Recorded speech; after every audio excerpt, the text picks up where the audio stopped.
நீலகிரி மாவட்டங்களுக்கு தேசிய பேரிடர் மீட்புக் குழு விரைகிறது. முன்னெச்சரிக்கை நடவடிக்கையாக தேசிய பேரிடர் மீட்புக் குழுவை அழைத்திருக்கிறது தமிழக அரசு.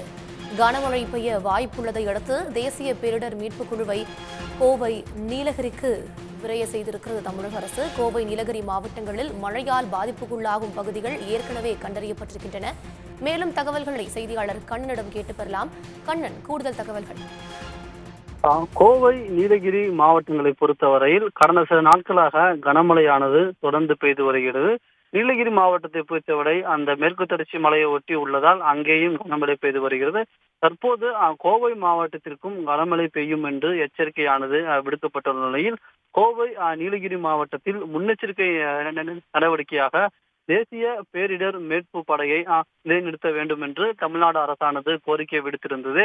அதன்படி தற்போது 2 குழுக்கள், அதாவது கோவை மாவட்டத்திற்கு ஒரு குழு, நீலகிரி மாவட்டத்திற்கு ஒரு குழு என்ற 2 குழுக்கள் தேசிய பேரிடர் மீட்பு படையின், அதாவது 4 NDRF என்று அழைக்கப்படும் அரக்கோணம் அந்த படை பிரிவில் இருந்து கோவை மற்றும் நீலகிரி மாவட்டத்திற்கு விரைந்துள்ளனர்.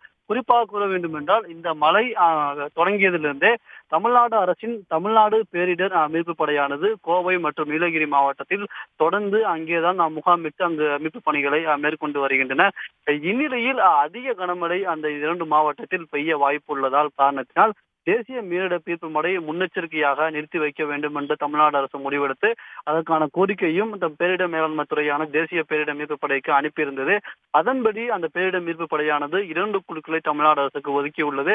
அந்த 2 குழுக்கள் அனைத்தும் தற்போது அரக்கோணத்திலிருந்து கோவை விரைந்துள்ளன.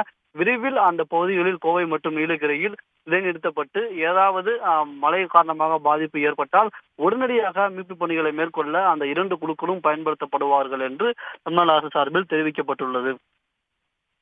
விவரங்களுக்கு நன்றி கண்ணன். சன் நியூஸ் வாட்ஸ்அப் சேனலை ஃபாலோ செய்யுங்கள். QR கோடை ஸ்கேன் செய்து சன் நியூஸோடு இணைந்திருங்கள்.